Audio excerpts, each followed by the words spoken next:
I showed up to my daughter's graduation as a proud single mom, but my seat had a sign that read, "Trailer Trash Welfare Mom." The dean's wife laughed until my daughter said, "Mom, we're leaving." The next morning, the university received a call that changed everything. I found my seat in the family section of Westfield University's grand auditorium. Row K, seat 14. Little place cards sitting on the velvet chair, fancy cardstock with embossed gold lettering, the kind that screamed expensive, prestigious, important. Linda Chen, mother of Sarah Chen. But someone had added something below it, in thick black Sharpie marker, fresh ink, still slightly wet, still smelling like chemicals. Trailer Trash Welfare Mom. My heart stopped, actually stopped, like someone had reached into my chest and squeezed. I stared at it, blinking rapidly, hoping I'd misread, hoping my tired eyes were playing tricks after my overnight cleaning shift, hoping this wasn't real. But it was, right there, in permanent marker, bold letters, deliberate, cruel. I looked up slowly, saw them immediately. 3 rows behind me, Dean Morrison's wife Patricia and her friends, 3 women in designer dresses that probably cost more than my monthly rent, expensive jewelry catching the auditorium lights, perfect hair, perfect makeup, perfect lives, whispering, giggling, looking straight at me, not even trying to hide it. They'd done this, they'd written this, and they were enjoying watching me discover it, waiting for my reaction, waiting for the show. 15 years. That's how long I'd raised Sarah alone after her father walked out, after he decided being a husband and father was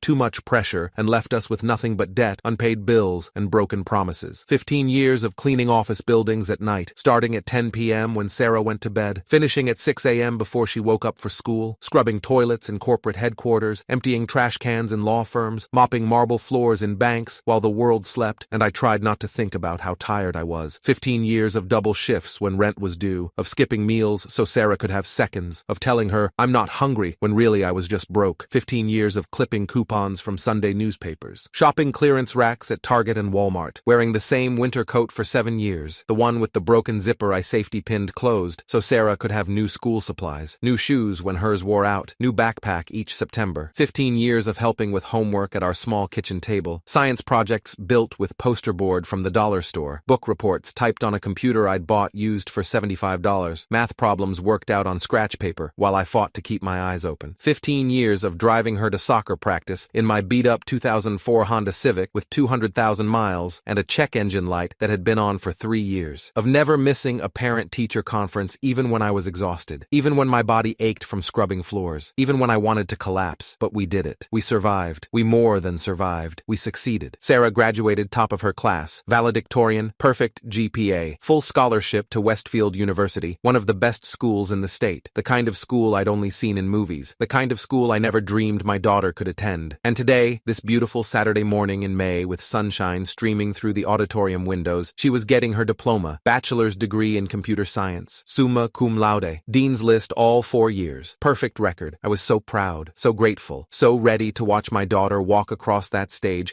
and accept what she'd earned through brilliance and determination and work ethic she'd learned from watching me, until I saw the sign, until they made sure I knew I didn't belong here. The ceremony was everything you'd expect from a prestigious university. Grand auditorium with marble floors that echoed when you walked, gold curtains framing a massive stage, crystal chandeliers that probably cost more than I'd make in a decade, programs printed on thick, expensive paper with embossed university logos and gold foil, 500 people filling the seats, families dressed in their absolute best, mothers in silk dresses and fathers in tailored suits, grandparents with jewelry that sparkled, siblings in designer clothes, everyone celebrating, everyone belonging, professors in academic robes processing down the center aisle, photographers with professional cameras, video cameras on tripods, a string quartet playing classical music. Everything perfect, everything expensive, everything elite. I sat in my Target dress, the nicest thing I owned, navy blue, simple cut, $28 on clearance. I'd bought it specifically for today 3 months ago when I saw it marked down, paired it with black heels I'd had for 6 years, the only pair I owned, that hurt my feet but looked professional enough. I didn't care that I looked plain, that my outfit probably cost less than anyone else's handbag, that I was obviously different from everyone around me. My daughter was graduating from Westfield University. That's all that mattered. That's all that should have mattered. Until the sign made me matter in a different way, made me visible, made me a target, made me entertainment. Well, what did we expect? Mrs. Morrison said loudly, not even trying to whisper, voice carrying across 3 rows, meant to be heard. She works as a janitor at the Riverside office complex. I've seen her there emptying trash cans when I work late. Probably lives in some government-subsidized dump. Her friend, blonde woman in a Chanel suit that I recognized from the magazines at the grocery store checkout, laughed, sharp, mean, delighted. I heard from Barbara in admissions that she's on food stamps, government assistance, Section 8 housing, and she thinks she belongs here with real parents, with people who actually contribute to society instead of taking from it. The third woman, redhead with a diamond necklace that caught the chandelier light like a small sun, joined in eagerly. Did you see her dress? Target clearance. I'd bet my house on it. Probably couldn't even afford the parking garage today. Bet she took the bus. More laughter. Can you imagine taking public transportation to your daughter's university graduation? Their laughter got louder, more confident, more cruel, feeding off each other, performing for their audience. People around us started turning, staring, whispering to each other behind programs, pointing subtly, the humiliation spreading like a stain, like something toxic. My face felt hot, burning. 15 years of sacrifice, 15 years of working 2 jobs, cleaning at night, retail on weekends when I could get shifts, 15 years of being everything for Sarah, everything she needed, mother, father, provider, protector, cheerleader, everything, and they turned it into a joke, into entertainment, into a sign written in marker for everyone to see, into proof that I didn't belong in their world. I stood up slowly, carefully, quietly. I wouldn't make a scene, wouldn't ruin Sarah's day, wouldn't give them more ammunition. I'd just leave, slip out through the side exit, maybe watch the ceremony from the lobby if they had screens, maybe just go sit in my car until it was over. Then a hand grabbed mine, firm, strong, familiar. Mom. Sarah's voice was quiet but firm. She was standing right beside me in the aisle, still in her cap and gown, the black graduation gown with the gold honors cords, the cap with the tassel she'd been so excited about. She wasn't supposed to be here, wasn't supposed to leave the graduate staging area backstage. Her eyes met mine, and I saw something I'd never seen before in my daughter's face, something hard, something cold, something dangerous, something that made me think of steel, of ice, of finality. Sarah, it's okay, I whispered, trying to smile, trying to be strong. This is your graduation, your big day, the day you've worked so hard for. I'll just go. I'll wait outside. I'll see you after. We're leaving, Mom. Not loud, but absolute. Final. What? No, honey, you can't. You've worked so hard for this. 4 years. Your diploma. We're leaving. Louder now. Clearer. Carrying across the auditorium, people turning to look. The string quartet stopped playing mid-note. Someone must have signaled them. The entire auditorium went silent. 500 people in expensive clothes. 500 pairs of eyes turning to watch this unexpected drama. Sarah looked directly at Mrs. Morrison, directly at the 3 women who'd written the sign, who'd laughed, who'd made this moment, my proudest moment, into something cruel and small. You just made the worst mistake of your life, Sarah said, voice carrying through the perfect acoustics, crystal clear, no wavering, no doubt. Then she took my hand, squeezed it tight, and walked toward the exit, still in her cap and gown, still wearing her honors cords that marked her as one of the top students, leaving her diploma behind, leaving the ceremony, leaving everything she'd worked for me, because of me, to protect me. The auditorium erupted, gasps, whispers, murmurs. Mrs. Morrison's face went white, then red, then white again. We walked out into the bright May sunshine. Sarah didn't look back, didn't hesitate, just kept walking, kept holding my hand. We drove home in silence. Sarah's hands gripped the steering wheel of her car, a nice car, a 2023 Honda Accord. She'd bought it 6 months ago. Cash, no loan. I'd asked where she got the money. She'd said work stuff and changed the subject quickly. I'd stopped asking because I trusted her, because she'd always been responsible, because she'd never given me reason to worry. Our apartment was 20 minutes from campus. Small 2-bedroom in a rent-controlled building. 3rd floor walk-up. No elevator, but it was ours. Clean, safe, home. Better than some of the places we'd lived when Sarah was younger. So much better. When we got inside, when she finally parked in our assigned spot and we climbed the stairs, she still hadn't spoken. Hadn't said a word, just breathed heavily, angrily. She sat down on our couch, the one we'd bought from Goodwill 8 years ago for $75. Brown fabric, worn but comfortable. We'd reupholstered it ourselves with YouTube tutorials and fabric from a remnant sale. Spent 3 weekends working on it together. One of my favorite memories. I saw it, Mom, she said finally, voice shaking, hands shaking. I saw them write it. I was backstage looking through the curtain,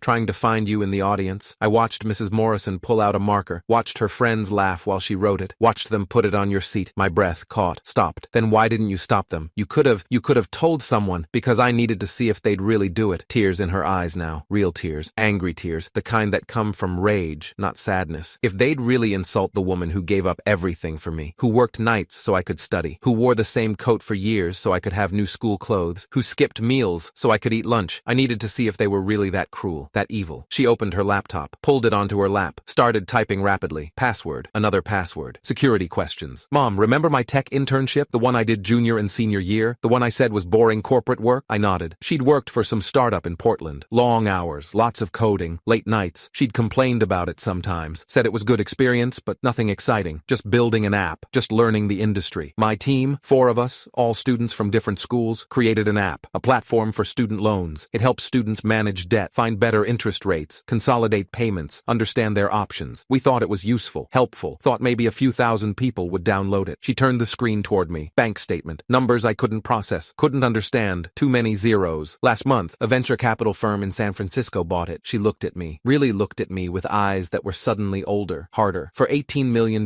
my share was 40% because I wrote most of the code. $7.2 million after taxes and fees. I couldn't breathe, couldn't process, couldn't understand what she was saying. What? That's not, you can't. And for the past 6 months, since we got the acquisition offer and I knew the money was coming, I've been quietly donating to Westfield. Anonymous donations through my lawyer. New computer labs for the engineering department. New books for the library. Scholarships for first-generation college students like me. Funding for the arts program that was going to be cut. A new STEM center. Her fingers moved across the keyboard, pulling up documents, emails, contracts, receipts. As of yesterday morning, I'm Westfield's largest private donor. $22 million pledged over 5 years. The university has been planning next year's entire budget around my donations. New buildings, new programs, new faculty positions, new scholarships. The president announced it last month to the board, called it a transformative gift that will define the next decade. Sarah, this morning at 8 a.m. I canceled it. Her voice went cold, flat, final, like a door slamming. Every single dollar, every pledge, every commitment, all of it, gone. My hand covered my mouth. You can't, the university, all those students who need, I already did. Sent the cancellation notice to the Board of Trustees at exactly 8:01 a.m., to the development office, to President Richardson, to Dean Morrison himself. Legal notice, binding, irrevocable. It's done, over, finished. She pulled up an email, sent items. I could see the recipients, dozens of them, university officials, board members, lawyers. Dear President Richardson, and members of the Board of Trustees, effective immediately, I am withdrawing all pledged donations to Westfield University. All commitments, both current and future, are hereby canceled. This decision is final and non-negotiable. Reason. At my graduation ceremony this morning, Dean Morrison's wife and her associates publicly humiliated my mother, a custodial worker, by labeling her trailer trash welfare mom on her seat assignment. This occurred in your auditorium, at your event, representing your institution. You had the opportunity to create an environment of respect and dignity. You failed. Consequences follow failure. Sarah Chen, class of 2024. Her phone started ringing immediately, buzzing on the coffee table like an angry wasp. Unknown number, then another call, then another, then text messages flooding in. Dozens, hundreds, urgent. President Richardson, please call immediately. Dean Morrison. Sarah, we need to talk. Development office. She ignored all of it, just watched the screen light up, over and over. Desperate attempts to reach her, to fix this, to undo what she'd done. The calls kept coming, every 30 seconds. Different numbers, different people, all desperate. Finally, after the 20th call in 10 minutes, she answered. Put it on speaker. Set it on the coffee table between us. Sarah, thank God. This is Dean Morrison. We need to talk. Urgently. Right now. There's been some kind of terrible mistake with your donation cancellation. No mistake. Her voice was ice. Pure ice. Arctic cold. Sarah, please. Let me explain. My wife, Patricia, she didn't mean anything by it. It was a joke. Poor taste, yes, but just a joke. Your wife called my mother trailer trash. Wrote it on a sign. At my graduation. In front of 500 people. You stood there. You were right there. You saw it. You did nothing. I swear I didn't see the sign. If I had, I would have. You let them mock the woman who worked night shifts so I could study. Sarah's voice got harder, colder. Who cleaned the offices you walk through every day without even noticing the people who keep them clean? Who gave up everything, her health, her time, her youth, her dreams, so I could succeed. You chose cruelty over decency. Now you lose everything. Please, Sarah, you have to understand, the university, we're counting on that money. We've already committed to projects, hired new faculty, made promises to students. We'll have to lay off professors, cut programs, cancel scholarships. We could lose our accreditation rating. Our ranking will plummet. Sarah's face didn't change, didn't soften, didn't show mercy. Should have thought about that before you let 3 wealthy women humiliate a custodian